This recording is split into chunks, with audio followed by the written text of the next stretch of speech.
Chapter 17. Collapsed Bouffant.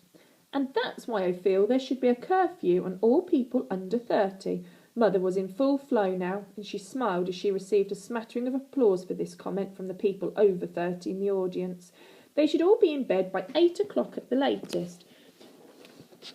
Sorry I was a while, said Mr. Stink as he ambled back onto the set. I thought it was just a number 1, but while I was standing there, I suddenly got the urge to have a number 2. The audience erupted into laughter, some applauding in delight at this serious show descended into a discussion of an old tramp's toilet habits. I usually do my number 2s in the mornings between 9:07 and 9:08. I had an egg sandwich backstage before I came on the show tonight. I don't know if you made the sandwiches, Sir Derek. No, I don't make the sandwiches, Mr. Stink. Now, please, can we get back to the question of curfews for the young? Well, it was a delicious sandwich. Don't get me wrong, said Mr. Stink, but an egg can sometimes make me want to go, and I don't always get that much of a warning, especially at my age. Do you ever have that problem, Sir Doris, or do you have the bum of a much younger man? Another massive wave of laughter crashed onto the stage. In the stale crisps room, even Annabel was laughing now. We are here to discuss the serious topics of the day, Mr. Stink, continued Sir David. His face was redder than red with anger as his serious political programme, a programme he had presented for 40 tedious years, was rapidly turning into a comedy show, starring an old tramp. The audience was enjoying it immensely, though, and booed Sir David a little as he tried to steer the show back to politics. He shot them a steely stare before turning to the new star of the show. And my name is Sir David, not Sir Derek or Sir Doris, Sir David. Now let's move on to the question of homelessness, Mr. Stink. I have a statistic here which says that there are over 100,000 homeless people in the UK today. Why do you think so many people are living on the streets? Mr. Stink cleared his throat a little.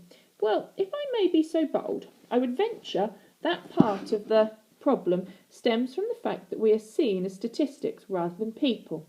The audience applauded, and Sir David leaned forward with interest. Perhaps Mr. Stink wasn't the clown he had taken him for. We all have different reasons for being homeless, continued Mr. Stink. Each homeless person's a different story to tell. Perhaps if people in the audience tonight or out there watching at home stopped to talk to the homeless people in their town, they would realise that. The audience were applauding even louder now, but Mrs. Crumb leapt in. That's what I did, she exclaimed. I just stopped to talk to this tramp one day and then asked him to come and live with my family. I've always put others before myself. I suppose that's always been my downfall, she said, tilting her head to the side and smiling at the audience as if she were an angel sent down from heaven. Well, that's not really true, is it, Mrs. Crumb, said Mr. Stink. There was a silence. Mother stared at Mr. Stink in horror. The audience shifted excitedly in their seats. Dad, Annabel and Chloe all leaned forward closer to the television. Even Sir David's moustache twitched in anticipation. I don't know what you mean, my very close friend, squirmed Mrs. Crumb. I think you do, said Mr. Stink. The fact is, it wasn't you who invited me in, was it? Sir David's eyes gleamed. Then who did invite you to stay with the Crumb family, Mr. Stink? He inquired back in his stride now. Mrs. Crumb's daughter, Chloe. She's only 12, but she's an absolutely fantastic girl, one of the sweetest, kindest people I've ever met. These words fell on Chloe like an enormous yes. Then everyone in the stale crisps room looked towards her, and she was overcome by embarrassment. She hid her face in her hands. Dad stroked her back proudly. Annabel pretended not to be interested and helped herself to another stale crisp. She should really come out here and take a bow, announced Mr. Stink. No, snapped Mother. No, Mrs. Crumb, said Sir David. I think we'd all like to meet this extraordinary little girl. The audience applauded his suggestion, but Chloe felt glued to her seat. She couldn't even speak out loud in front of the class. She didn't want to be on television in front of millions of people. What would she say? What would she do? She didn't know any tricks. This was going to be the most embarrassing moment of her life, even worse than when she threw up her macaroni cheese all over Mrs. Spratt in the language lab.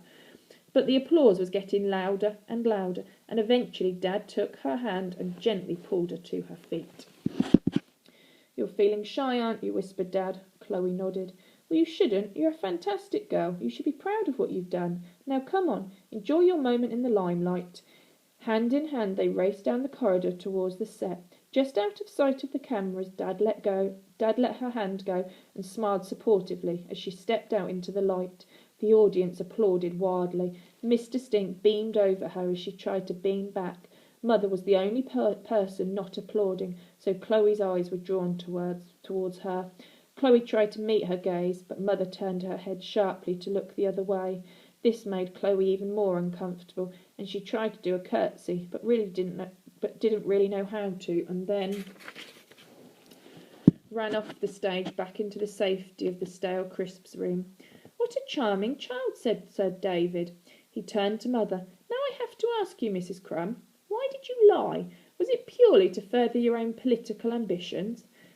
The other guests from rival political parties looked at Mrs. Crumb and tutted, as if they would ever dream of doing anything so immoral. Mother started to perspire. Her hair lacquer began to melt, and her makeup ran slowly down her face. Dad, Chloe and Annabel sat and watched her squirm, unable to help. "Well, as if anyone would want that old tramp in their house," she shouted finally. "Look at him. You lot watching this at home can't smell him, but take it from me, he stinks. He stinks of dirt and sweat and poo and pond and dog, and I wish that great stinky stinker would just stink off out of my home forever." There was shocked silence for a moment. Then the boos started, getting louder and louder. Mother looked at the audience in panic. At that moment her bouffant collapsed.